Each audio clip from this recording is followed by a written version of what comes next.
Good morning students. हम पढ़ रहे हैं चैप्टर हीट। आज हम पढ़ेंगे ट्रांसफ़र ऑफ हीट। ये ट्रांसफ़र ऑफ हीट क्या होता है? आपने कभी भी कोई भी यूटेंसिल को देखा होगा, जब भी वो फायर पे आप रखते हैं, पानी गर्म करने के लिए रखते हैं, उसके बाद थोड़ी देर के बाद वो गर्म हो जाता है, उसके बाद फिर पानी गर्म होता है। फिर जब आप उसको नीचे उतारते हैं तो थोड़ी देर के बाद वो ठंडा होने लगता है। ठीक है। नाउ अगर आप ये पानी, मान लीजिए आप एक स्टील के बर्तन में गर्म कर रहे हैं तो वो जल्दी गर्म होगा। ठीक है।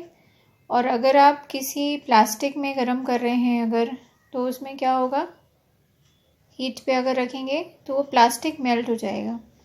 तो वो ट्रांसफ़र तो नहीं करेगा हीट, पर वो हीट पूरी अब्जॉर्ब कर लेगा।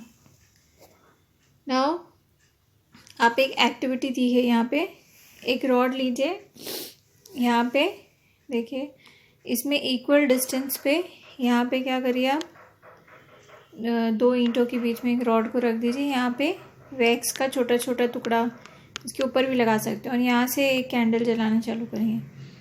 अब धीरे धीरे जैसे जैसे ये कैंडल जो है जलेगा और ये रॉड गर्म होता जाएगा, तो इसमें क्या होगा, यहाँ जो वैक्स रखी है वो मेल्ट होके गिरती रहेगी। तो उससे आपको पता चलेगा कि यहाँ पे जहाँ से हीट उसको मिल रही है वहाँ से वो ट्रांसफ़र हो रही है हीट कहाँ पे, कोल्डर रीजन की तरफ।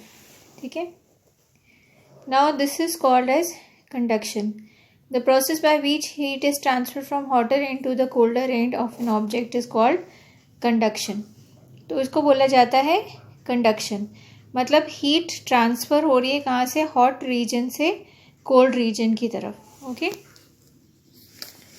नाउ इसमें एक और एक्टिविटी दी है, heat water in a small pan of a beaker, collect some articles such as. यहाँ पे एक छोटा सा बीकर में गर्म पानी लीजिए और इसमें अलग अलग आर्टिकल डालिए। कुछ एक प्लास्टिक का डालिए मटेरियल, एक स्टील का डालिए स्पून, एक पेंसिल डालिए, एक डिवाइडर डालिए। ठीक है। Now wait for a few minutes, touch the other end. अब थोड़ी देर के बाद आपको यहाँ पे इसको टिप में टच करना है सब चीज़ को। तो आपको देखना है कि कौन सा जो मटेरियल है उसमें से हीट, यहाँ जो गर्म पानी है उससे हीट यहाँ पे ट्रांसफ़र होके ऊपर तक गर्म हो रहा है, और कौन सा जो आर्टिकल है वो गर्म पानी में तो रखा है लेकिन यहाँ पे ऊपर जो है वो हीट ट्रांसफ़र होके यहाँ तक नहीं आ रही है। सो जिन आर्टिकल से, जैसे आपको देखेंगे आप जो स्पून है वो यहाँ से हीट ट्रांसफ़र होके ऊपर तक पूरा गर्म हो जाएगा। इसको बोला जाता है कंडक्टर्स। ठीक है। तो कंडक्टर्स क्या होते हैं? The material which allow heat to pass through them easily are called conductors of heat. For example, the material which do not allow heat to pass through them easily are called poor conductors, such as plastic and wood. Poor conductors of heat are also called insulators. तो जो material से heat पास नहीं होती है उनको बोलते हैं poor conductors या इंसुलेटर्स। जैसे आपका जो फ्राइंग पैन है, आपने उसमें देखा होगा जो उसका हैंडल रहता है उसमें क्या लगा रहता है, प्लास्टिक लगा रहता है या वुड लगा रहता है। क्यों? क्योंकि जो पैन है वो जब हीट होता है तो उसके हैंडल तक भी हीट पहुंचती है ट्रांसफ़र होके कंडक्शन से।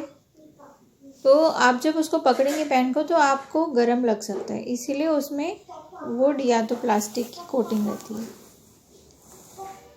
Now take a round bottom flask, fill it with 2/3 water, place it on a tripod and make some arrangement to place the flask in such a way that you can heat it by placing a candle below. Wait till the water in the flask is still. Place a crystal of potassium permanganate on the bottom of the flask, gently using a straw. Now heat the water by placing candle. आपको देखिए एक activity दी है, यहाँ पे इस तरह से एक अरेंजमेंट बनाना है। यहाँ पे कैंडल लगा सकते हैं, यहाँ नीचे पोटेशियम परमैंगनेट डालना है। जब पानी पोटेशियम परमैंगनेट आपने देखा होगा, आपको यहाँ बॉटम में पोटेशियम परमैंगनेट डालना है। आपने देखा होगा पोटेशियम परमैंगनेट पर्पल कलर का होता है, ये कभी कहीं पे भी मार्केट में अवेलेबल है, ठीक है। This process continues till the whole water gets heated. This mode of heat transfer is called as convection. Now this is called as convection of heat. तो आप यहाँ देखेंगे कि यहाँ से बबल्स उठेंगे और यहाँ पे जो कलर्ड वाटर है ये यहाँ पे ऊपर जाएगा और ऊपर का जो वाटर है वो यहाँ पे नीचे रिप्लेस होता जाएगा। इस तरह से सर्कुलर मोशन रहेगा।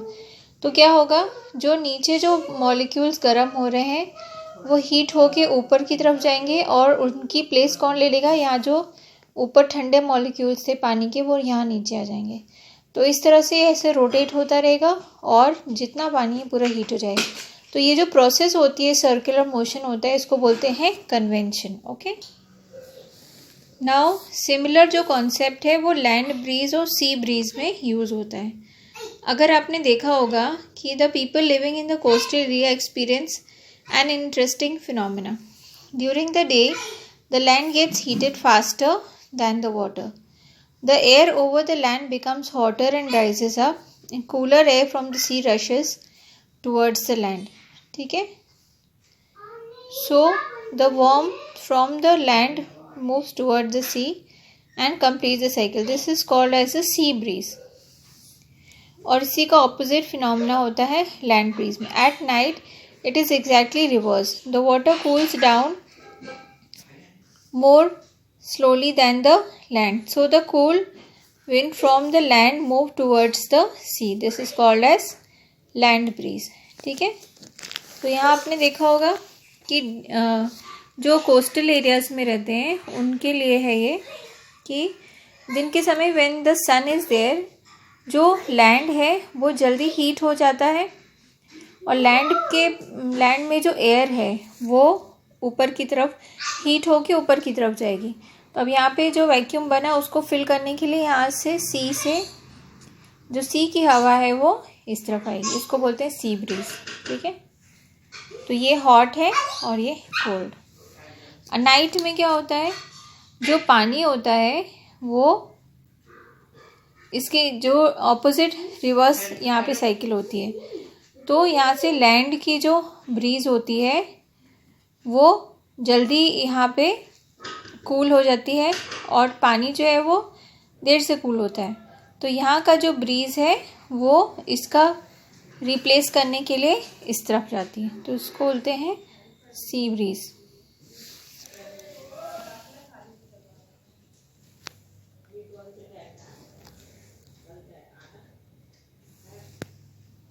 Now, from the sun, the heat comes to us by another process known as radiation. The transfer of heat by radiation does not require any medium. It can take place whether a medium is present or not. ठीक है,